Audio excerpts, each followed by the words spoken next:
Vision. I'm excited to introduce today's guest, Matt Stern, who's doing amazing work in their industry. Thanks for joining me, Matt. For, Thanks, Chat. Thanks for having me. of Good to talk course, to you. for those who may not know you yet, can you give us a quick background on who you are and what it is that you do? Yeah, for sure. Good to connect again. And so me, I guess I don't know how deep you want to go into the story, but essentially, my business journey starts about 20 years ago. I have been building businesses over the last 20 years from the ground up and using digital marketing to expand the growth of those companies. I've done it across a lot of different businesses.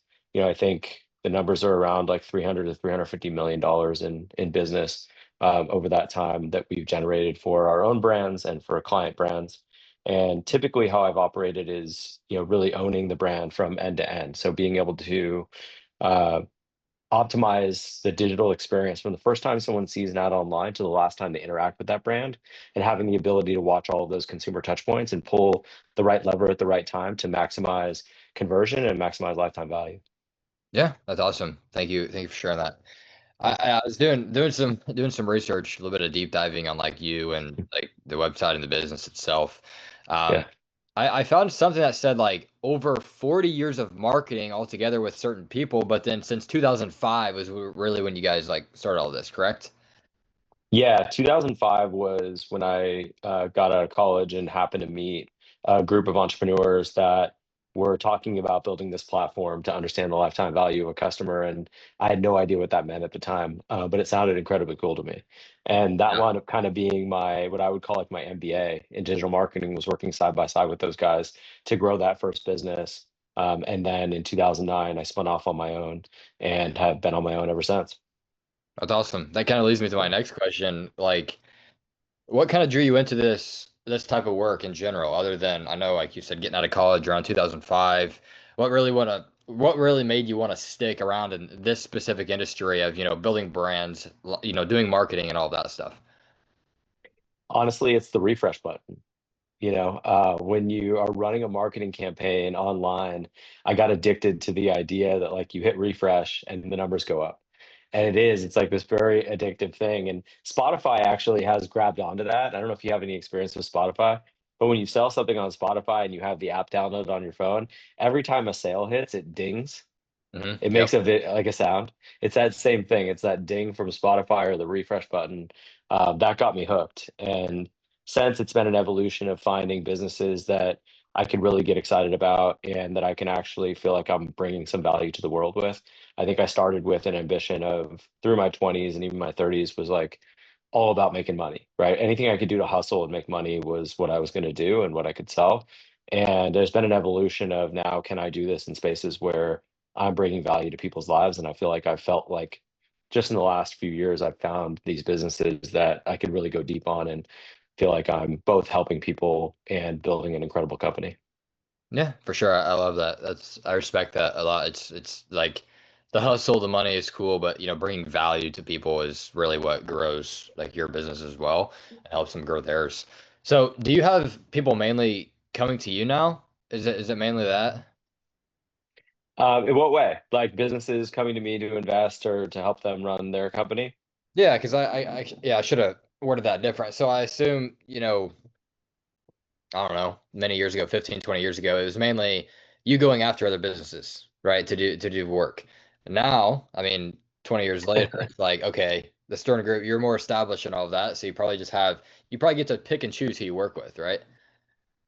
Yeah, I think I got to experience some of that over the last 5 years. After I exited my last company, I did move really strictly into like a consulting and agency style work. And it was all through referral. It was all through friends coming to me saying, hey, can you take a look at this? Can you help this company? Venture capital companies or private equity companies around the area here in Silicon Valley approaching me to take a look at different businesses or help their head of growth figure out new strategies to expand the business. And that was fun. I enjoy doing that work. I like being consultative. I like coaching. I Right. think that's but at the same time, I still had this itch to build something. And so that got me back into the telehealth space and got me back into the current business that I'm in right now. I always kind of felt like when I've looked at, because we built businesses in insurance, we built health and wellness businesses, we built beauty businesses, tons of different companies across a lot of different spaces.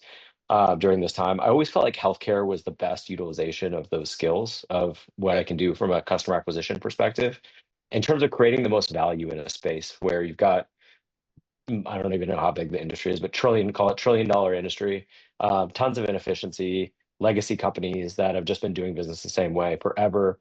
And honestly, they think what we do on the digital marketing side is really cool, and what we do with data is really cool, and it is. And so, bringing that efficiency to a world where there's a ton of opportunity, and then aligning that with products that are really changing people's lives was what the light bulb moment was for me to start this next business. Yeah, that's awesome for sure. I like how you touched on like specific industries because yeah, if you know how to market and do all that, it's cool. But there's certain industries where not only it may work better, but there's more value you can bring, especially with what you know. You know what I mean? It's awesome. And it's probably a privilege, having that much information and all that. It's like, hey, we could do this and this and this for a specific industry, but it'll work better in this one, you know. Um, Yeah, the reality is a lot of the tactics are the same, and a lot of the partnerships that I leverage to grow companies are the same. But yeah, choosing and picking a spot where it can be super impactful uh, has been a special experience over the last year. Yeah, for sure. It probably makes your work like just more enjoyable too, you know? I'm so fired up every day. Yeah, I haven't Yeah. been this excited, I think, since I got into the industry when I was first learning it and everything was new. Now it's like, yeah, a whole nother level of excitement. And for everybody watching that really doesn't have that level of excitement and that's not really fired up every day, that either they don't really love their business or they love what they do, what's like a motivating factor you could share with, me and the audience that really just fires you up every single day to just motivate you to keep going? I think you've got to have that drive. Like you were just telling me, you're doing 75 hard, which I think is amazing. And it's like what gets you up every morning, gets you outside in the cold to go make that happen? What makes you take on a challenge like that? Regardless, like what is your why that you're connecting to do that? And I think taking that same mentality and applying that to your business is really, really important. I think the best piece of advice that I got from a mentor and a friend that sparked me to go hard at this business was me actually complaining to him about not enjoying just doing the hustle of marketing and advertising. Right. And because that's what I'd done for, at that point, I think it was like 17, 18 years. And I was like, I'm just kind of burned out on it. I want to coach, I want to help, I want to do mental health, I want to do these other things that like I know I can impact people's lives directly. And he was like, I think that's really admirable of you. Good for you. But I think I'm going to tell you something you don't want to hear, which is you're great at marketing and advertising. You've built great partnerships. People love working with you. You need to double down on that and go make it happen.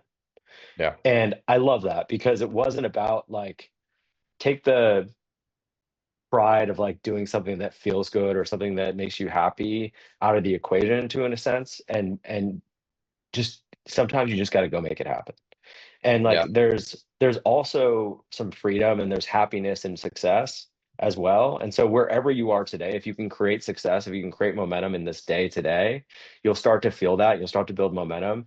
And it doesn't really matter how you're applying that. Sure, it'd be wonderful if you were changing the world as well, but like changing yourself every day and how you show up and the energy you bring to your own life and to the people around you that you generally directly impact every single day is a great impact to make today. And then, again, wonderful if you can pair that to a business that also, you can attach some social value to. But that will come too. If you're the right person, you turn yourself into the right person, and you have the right mentality, like you get through this 75 hard, it shows something about you to the rest of the world. And who knows what comes of that, right? The next thing that you open the door to could be that thing that connects all the dots, but it's a long road. And so, how do you become that person and become a better version of yourself every day? So, when that door opens up, you're ready for it. Yeah, for sure. I love that for sure. Anybody watching right now, I'd love to hear your guys' thoughts in the comments. I 100% agree though. Having that like a motivation factor, but like a strong enough why, like why you're doing something, I think is important. And then everything else you said too, it's good. Like you said, me getting up in the morning in the cold and going outside, there's a reason for me to do it.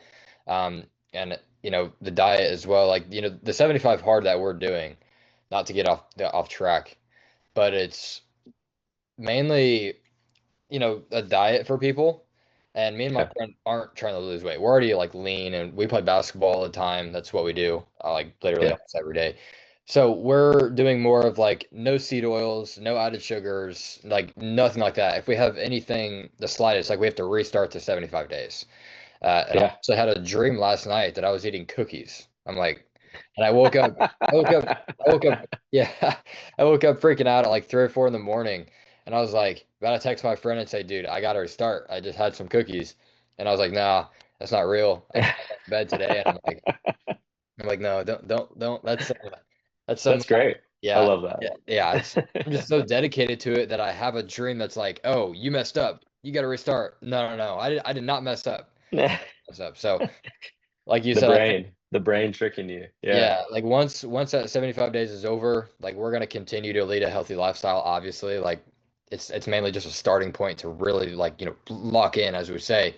Yeah. And like you said, after that 75 days, if somebody could commit to something for a decent period of time, it shows something about that person, right? Whether it's, physical, mental, spiritual, business, personal, don't matter, right? I love that. And vice versa. It says something about someone who also can't do that, right? If you can't lock in at that level and do something for yourself that you know is going to be transformative, it also, is very telling. So, no, I go for it, man. Go all the way in. The 75 hard was created by Andy Frisella, right? Is that the same 75 hard that you're doing? No idea. My friend brought Okay. it to my attention and we That's kind of, wild. So it's like, yeah, it's yeah. elevated beyond him. He was the founder of a company called First Form, and it's a nutrition and supplement company. I believe he created that as a part of like the brand, as a part of like his DNA, and Okay. challenging people to do something really hard, and just the Yeah. transformation that you can make in less than 3 months in What your was his life. name again? Andy Frisella. Yeah, I've never even heard of that name. That's crazy. That's Yeah, check him out. He's Yeah. he's he's got a lot of good podcasting, a lot of good content. Yeah. I credit him with that. When I hear 75 hard, I think First Form, I think of his brand. So yeah. Yeah. We're doing the original 75 hard, but we added on like a few things that we do already in our daily life that we need to stay more consistent on. So we're doing like the 75 hard, but it's like the like a super hard. Like it's more of like a extended version of it. So we just really have to, lock in for the 75 days. So we What did you do to elevate it? posting certain because he does content stuff like for his like work. So he has to post a certain amount of videos a day. Um, Same with me, like I'm helping him with his video stuff, and then the certain books that we're reading, like we have to read. I'm reading not only my Bible, but then also a business book. So it's like both.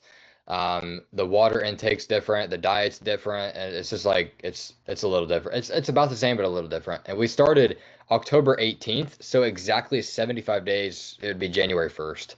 So it's just Nice. really easy to track it, but we started on a Yeah, but Friday. you're also taking it through the holidays, which is super impressive because most people can't maintain shit through the holidays. They're gonna like Yep. make an excuse for this occasion or for that occasion or for this reason or for that party. Like so, yeah, Yeah. good shit. I love that. Yeah, we talked about that. Like no Thanksgiving pie, no Christmas cookies. Like we're not doing Yeah. it. Like we can't. And um, yeah, I mean it's gonna be tough, but like I mean whatever. Like just lock. It's not as hard as people think. You just got to put your mind to it, and so yeah. But to get Also having a partner though, having an accountability partner that's in oh it yeah, with you, that's also has the same, sounds like the same ambitions to build his business and grow. That's huge. Like you'll find out, I think, as you continue to mature in business, how rare a partnership like that is and how rare a friend like that is on that level with you. of course, yeah. It's like I'm 20 and he's 20 as well, and Yeah. other people. We're from a small town here in Illinois with like 13,000 people. About 3 hours south of Chicago, and there's nobody with the same mindset as us. Like people think we're crazy for doing what we do. I'm just like, I love that. yeah, so do I. It motivates us. But that kind of leads me to my Always. my Yeah. question for Oh, you oh, go with for it. Go for it. with Yeah. like paths being, easy or hard. Of course, no path is easy, no matter what it is. What are some of the biggest struggles that you faced early on, or some struggles that you still face to this day, with business? Yeah. I like you saying everything's hard because that's how I approach every day. I really believe that like if you're sitting back waiting for life to get easier, you're in for a rude awakening. It just continues to get more complex and Yeah, more difficult as you get older. Um, and then you die. So you better enjoy the hard right now. yeah, That's why I love also the challenge you guys are doing and stepping up and separating yourselves from the average 20-year-old yeah, that's, in your town. You guys will continue to do that and you'll continue to extend beyond your town to separate yourselves as leaders. So I love that. I think, my story and my hard, like kind of the way I was got wired into it. I think I was always built that way in a way where like I always rose to the challenge. I always wanted to push myself to climb the next hill. I always hustled, but I really got punched in the face when I was 17.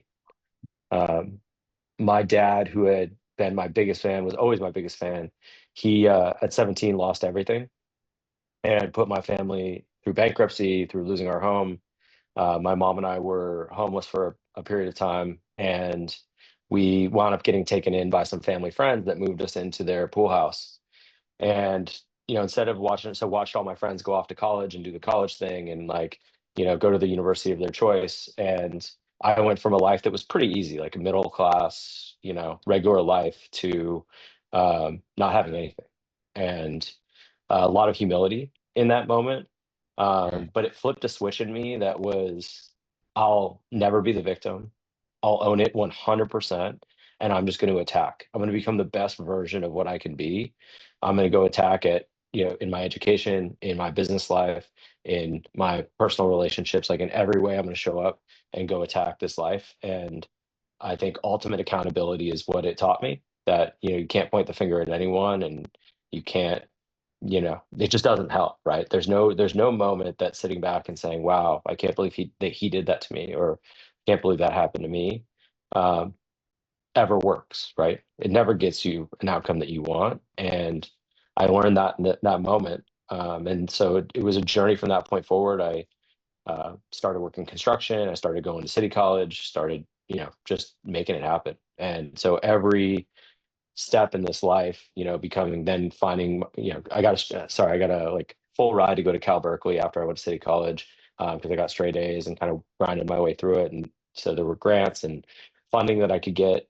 So I got through school without debt, and then I got this job, and that job I brought the same hustle, right? It was like I didn't they expected me to show up at 8 and leave at 6. And I came from a construction mindset where I was like, oh yeah, that's easy. Yeah. You want me to sit at a desk and answer the phones? Done. You want me to write web copy? I'll do it. Do you want me to whatever? Like anything they wanted, I was willing to do, and I was willing to do the hard work because that's how I was built. And so that made me stand out to those guys that wound up wrapping their arms around me and bringing me along, who were 10 years older than me. So I get to learn from guys who had that business experience, had already taken that leap into building a company, and then that kind of gave me the entrepreneurial, right, spark. I think it was always in there from being a kid, but that gave me the push to be like, oh shit, I can do that on the internet, and I can build a business from nothing with, you know, pretty limited resources, right? Which is with the Yeah. skill set. Uh, so yeah, it I think, that was the hardest moment that I had been through. I still take my mind back to that pool house, and that's where a lot of my drive comes from, that fear of failure and that fear of ever going back, and also the fear of ever putting my family through that. I'm a Yeah. father now. I lost my dad 15 years ago. But it's still, I think a lot of his mental health issues, a lot of his financial health issues are things that I've grown from since losing him. And now I'm a father. I have a daughter who's going to be 5 here soon. And that just drives me even further, right? To make sure that she never has to experience that. Yeah, that's an amazing story, man. And I'm sorry to hear that all happened. And obviously, like I'm glad that you brought it to the surface for not only me and everybody watching, that you can't play the victim, like no matter what. Like I've been through some crazy stuff in life too, and I'm sure everybody watching right now has. I mean, it's life, But if you play the victim, like you're never gonna move forward. It's Well, like and if you have some perspective, like anything you've been through, someone's been through something harder and still yeah, gotten through it. Like you exactly. can't stack up to people who have lost limbs and fought in wars and like seen people killed in front of them. So like anything I've been through, I still have that perspective of like it's not even close to what others have been through. Yeah, that's what I think about every day. I think, okay, I've got some problems. My burdens. My burdens are other people's blessings. It's like, man, Well said. they would love to have that. Like, oh, man, my Achilles feels like it's gonna pop from walking up this hill, and it's 20 degrees outside or something. But like you said, like my uncle before, like he passed away. It'll be 5 years ago. He was a medic in the army, Sorry. and Yeah, he talked about, like, I mean, there's people who can't even walk anymore because of certain things, and it's like, jeez, man, like it's like, man, my legs that's a hurt. great They want to walk. you know? No shit. Uh, Yeah, it's a blessing that your Achilles is aching because you have the opportunity to go climb that fucking hill. I love exactly. that. Yeah. Yeah, I think for about sure. that a lot when I'm out running and grinding and I'm like, breathing hard and climbing a hill. I literally I go there too. I'm like, I'm so lucky that I have this body that's able to climb this hill. Yeah, I'm so yeah, I love it. It's amazing. And I know it sounds crazy, but I actually have a son. I'm as young as I am. I have a 2-year-old son. So I had Oh, congratulations. thank Yeah, you. nice. I had a kid at a very young age, and obviously not planned, but I mean it's to the point to where we're working things out to where we're, hopefully, getting married soon, and I'm not I'm open to saying that on this podcast. I don't care. It's fine with me. Nice. Like any business owner, entrepreneur, we're all human at the end of the day. Like it doesn't matter to me. So, Yeah. um, me and his mom, like we've known each other for 6 years now, and it's like we ended up having a kid, and that's the reason I'm bringing it up is because he is my why. Like he, Yeah. like I'm trying to give him a life that I never had when I was super young. And it's like I have great parents, but it's like we go through things in life to where it's like kind of like your situation. Everything was good at 17, bam. You never know. Yeah. So um, but yeah, that's awesome. I mean, That gave me chills, man. I'm happy for you. I'm excited for you. yeah, thank you. I appreciate that. Looking Yeah. ahead, like 6 to 12 months, I mean, you've already done some incredible stuff, and I know you're going to continue to. But what are some of the goals over the next 6 to 12 months? Like, what's the vision for, the Stern Group, your life, and where do you want to take things next? Yeah, so a year and a half ago, I drew a line in the sand based on that conversation that I had had with my buddy, and that line in the sand was that I was going to go for it in another venture where I felt like I could apply my marketing advertising background specifically into an industry and go all in. Because for years I had hedged across different businesses and invested in different businesses, and hadn't really gone all in a lot of years, where I just woke up every day and lived and breathed the business. And so I built a business called My Start Health, and My Start is a telehealth platform where we're connecting individuals to life-changing medications via telemedicine. So we're specifically focused on GLP-1 weight loss medications, which are all the rage and everyone's getting to know them and their life-changing effects. I think I was just at a conference in Vegas called the Health Conference, and doctors on stage talking about it changing everything in their patients' lives, from not just their weight, but their cardiovascular health, their mental health. So it's these medications are making waves. And at some point, there was one doctor that said he thinks like 90% of Americans will someday be on some form of a GLP-1 because of all these ancillary benefits to the anti-inflammatory effects. And they think they're just going to continue to see more and more use cases for these medications. So that's been the foundation of the business over the last year and a half. We've grown to an eight-figure business, and in the last year we launched last August. So August 2024 to October now 2025, we're on pace to do around $10 million in revenue this year. I think next year we're tracking towards more like 30 to 50 million is kind of my number. So I think 12 Wow. months from now we'll be sitting here running a $50 million business. And my goal is specifically that I'm writing down is to run $100 million company. So that's what I'm driving towards, and Yeah. that's where I'm going. That's awesome. I That's love the that. goal. That's awesome. The health Yeah, stuff, like all the other guests I've had on this podcast, it's like mainly like health and fitness stuff, and that's honestly probably how like I came across your stuff. Um, but the GLP-1, I've heard of that a lot, but I've never really looked into it, right?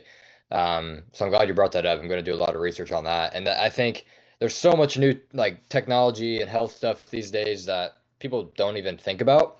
And when you have literal doctors telling you like, "Hey, this is going to be insane," like I mean, you guys have already.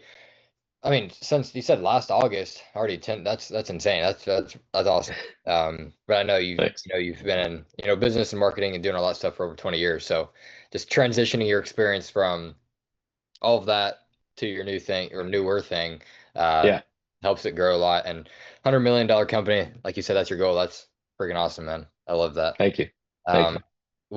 when did that idea like really start? Like the whole thing that you're doing right now? It started about a year and a half ago. My first venture into telehealth was actually in 2015. I had some business partners at the time, and we acquired a telehealth platform. And so that was my first taste of healthcare and applying what we do from a digital marketing perspective into the healthcare category.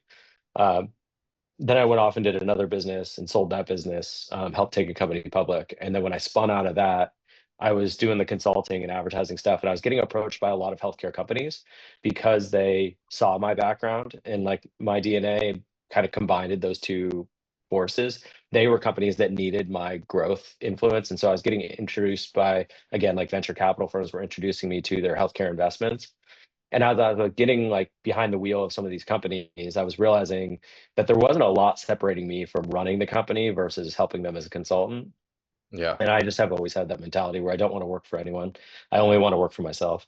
Yeah. And so specifically looked at some hormone health companies and some companies specifically in this weight loss space. And again, as I got under the hood, I was like, they don't have anything that I can't do. Uh, Mhm. Over 20 years, right, I've learned how to run subscription-based businesses. I've learned how to run call centers. I've learned how to run the digital and advertising space. I know how to develop the campaign structure, and I have connections and the resources to do it. So I just went to my wife and it was like May of last year, and I was like, I think I need to do this. This is it. It kind of just was like that again, light bulb moment that I have to do it. So we started working on it in June. I say we. I've one partner. She's been my like right hand person since I launched the business. Well, she's been working with me for 4 years. My right hand. I call her my chief of staff, my COO. She's like my everything, and so she's the operational kind of yin to my crazy yang. And yeah, so she just was excited, locked in with me on the idea, and we went from the idea in June to launching in August. It was a super fast ramp up. Got all the technology in place, got everything connected, and started acquiring customers in August. Then we got our butts kicked in 2024. It was hard, right? Starting Yeah. anything is hard. It doesn't matter how much experience you have, how many times you've been through it. Every time you start something new, you go through hell, and you're going Yeah. to go through it, which is why the why is so important. Is Yeah. because like, are you going to push through or are you going to give up? Yep. And so you always hit that moment. For me, that moment was like October, November of 24. So we were like August, September, October, like 4 months in. And I wasn't seeing the numbers moving in the right direction. I was seeing like it was just a lot of my strategies that I thought were going to work weren't working. And I was like, oh shit, I've got a lot of money into this, right? I self-funded it. So like I got a lot of money into this. I've got a lot to prove here. And it's not working. And I got a little depressed actually. It was the first time I think I've ever really experienced depression because I'm always very positive and like I'm always optimistic. Yeah. But I got pretty dark and just had to like really take toll of where we were at and where I was going to take it and double down on the commitment. Mentally double down on the commitment. I was doing a ton of exercise. Like that's where I go when things get hard. It's like I Yeah. think like you, right? Like I'm just going to punish myself and work on my body and the things that I can control. And then some of those things start to work out. You start to build momentum. And by like February, we were kicking ass. So like another 4 months, just like had to gut it out and survive another 4 months. February, we start kicking ass. March, we do better. April, we're doing better. And so we started to build momentum.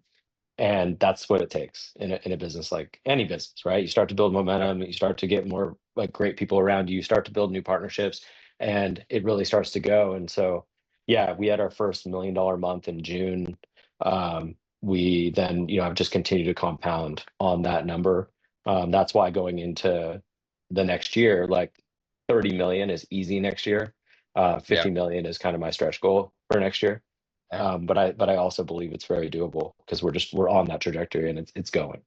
Absolutely. Well, first of all, um, congrats on that. The $1 million month. That's awesome. That's freaking Thanks. awesome. I'm glad you shared the not only the oh, it's we're a $10 million company, but you shared that, like the struggle with it. It's like, okay, first of all, the ramp up period was insane. I've never even heard of like, and okay, I really need to do this. Okay, let's start it. Oh wait, we already started like that. Like what, like 4 months? It's crazy from like May to like August. That's super fast. Like you don't hear that.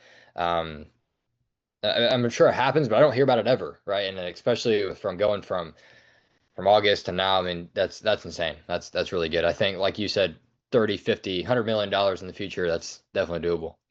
One of the quotes from Steve Jobs, I'm actually doing a quarterly thing with my team later today, like a quarterly update from our results in Q3. We have about 20 people now working in the business. And it's a quote from Steve Jobs. It says, you don't have to be great to start, but you have to be, oh no, you have to, yeah, you don't have to be great to start, but you have to start to become great. Yep. And so it's just all about that. right? Like if you just sit back and like wait for it to happen, or wait till you have the perfect game plan, or wait till you have, like all the stars are aligned and you're like ready to, you will never fucking get there. And Nope. so that's why we're able to do that, is because you make the decision and you just put your head down and you start driving at it and you just do whatever it takes to get there, to get to the starting line, knowing that it's completely imperfect. And then I told you, like, we got our teeth kicked in for the first 4 months that we were, live. And had we Yeah. taken more time and thought through more things, like maybe it would have been easier or maybe not. I don't know. But it doesn't really matter. It doesn't matter until you get that first customer and you find out that first person's issue and you answer that like next question, that next issue. And it's just a series of solving and putting out fires. And we're still doing it every day. I wake up Yeah. every day to 50 things that I need to like deal with. And Yeah. so that's your job as an entrepreneur and a founder, is to be fighting fire all the time, and then surround yourself with great firefighters as well. Like I have Yep. amazing people around me. That's awesome for sure. Yeah. Hypothetically, I like to ask everybody this, even like just regular like consumers, like if they don't have a business or not. But if you had like a magic wand, right, to fix one thing in the business, right now that's either holding you back, or the team, or slowing you guys down, to get to that, ultimate goal, like what would that one thing be that the magic wand could help or fix with? That's a good question. I think I go two different places in my brain. One place goes to like having a seamless technology stack that's just dialed and perfect. Mhm. That takes so much time and energy that if I could just wave a wand and have all the analytics and have all the technology work perfectly and have everything flowing on the Yeah. back end of this, and I could just do marketing and media and just jam on new customer acquisition, that would be my magic wand. I think Yeah. my other one that I've always gone to is like, I wish I had a rich uncle. I wish I had a dude that just like was like, yeah, you need 10 million bucks, no problem. Like, here you go. I've Yeah. always had to prove it, right? I've never raised outside capital. And so, I do think there's a moment in time where that can be very valuable. I think people who have raised capital look at what I do and they're like, no, I'd rather be bootstrapped and I'd rather be, like owning it myself and doing it all myself. And like, so there's grass is always greener, right? But I do think there's an inflection point in some businesses where it can really take you to another level, and I think we're getting close to that. Yeah. So yeah, it would also be probably a capital infusion into the business at some point. It takes a little bit of the pressure off. Yeah. That's probably something that like all like founders, business owners, entrepreneurs would love, but I think, I mean, this more than I do, but just like a reminder of what you said earlier, it's like the you having the why is almost like that infusion. Mhm. Oh, Like nice. it's totally different, right? I know like having, the why factor compared to, $10 million just to inject into the business is totally different. I know, but the mentality of it, you Yeah, could you could use that as the same fire, right? Because you got to put fires out, but you also have fire to lift things up in business. So 100%. I love that. yeah, for sure. So that's what I think. Like I don't have anybody in my family who's like no money to just No throw one's gonna at bail you me. out. Yeah, No, like, yeah, at all. Like my back is against the wall, right? So it's like yeah. my why factor has to be that fire that lifts it up, and like that injection of $10 million. You know, um. So yeah, Hell but yeah, I I love think that. also having 10 million just to like, or even like 100 million just to throw at something would be great. Like, hey, There's another company in our space called MIDI Health, and they're going after the women's health space, which we are as well. They've raised $100 million, and I don't even know if they have revenue. But it's just one of those Silicon Valley businesses that they know how to raise cash and they yeah, know how to, that's what they're great at. I I think we're going to kick their ass. I think we will absolutely kick their ass when it comes to digital marketing and customer yeah, acquisition and growth in that space. And yeah. we'll do it. Yeah, we'll do it on a dime to their, we'll do it on a penny to their dollar. Yeah, I believe you. I believe you. Just Yeah. because of everything you've told. I mean, like everything, like experience, the Y factor. I believe you. So, you heard it, everybody, here first on there. So, one last question. I know we're running a little bit over. Got a few more minutes here, Oh, but it's all good. I like to do a quick fire round. What's your favorite book or podcast? Wow. I think my favorite podcast, um, I like Lewis Howes a lot. I like Ed Milet a lot. Trying to think what else I'm listening to right now. Um, Oh man, recently I've been listening to Rogan. Yeah. Yeah. Yeah, Yeah. he's got some guys on there that yeah, I've been listening to a lot of Rogan. Yeah. I like him as well. My dad listens to him, and my dad like not like, like he's not like a business owner or nothing like that, but like he's probably one of the hardest working men I know. He's just not a business owner, right? But Yeah. he likes to go on there and listen to like people are just so dumb sometimes. Like they say certain things. My dad's just like, wait, what? Like like I think Elon Musk one time, like not targeting Elon Musk. I don't know. I don't want this to be on YouTube, but Elon Musk. My dad's like he's one of the smartest guys on the planet, but he just said the most off the wall thing, and it just don't even make sense to me. And I'm like, yeah, I guess, but he's worth what, $500 billion. I mean, so Yeah. he must know something, right? Um, He's but got his own superpowers. Yeah. yeah, he does. But before we wrap, where can people like follow your work, learn more, or even connect with you if they need to? Yeah, so the company is My Start Health, and that's primarily, again, I'm all in, right? That's where I'm focusing all of my time and energy. I do post on social a little bit around some of the business shit that I've learned over the years, and some of the coaching tools that I've learned over the years. So I'm the Stern Group on Instagram. But otherwise, yeah, just check out the company and, Yeah. you know, wish us well. Absolutely, yeah. And everybody watching, I'll put the links in the description below, so go check it out. Cool. Um, I'll be posting this everywhere, YouTube, Instagram, Facebook, everywhere. So, once again, thanks for getting on. It's been awesome. I'm Thank sure you, Jet. whoever watches this will get some great takeaways. I know I did for sure. Like, just it's great, communicating like that, with everything. I'll do a recap in the description for everybody watching, but make sure to watch everything thorough because it's like there's so much value in this. I think that's just like reminders even, but then also just a lot of insight and value. But everybody, thanks for watching, and I'll see you on the next episode of the Vorello Vision podcast.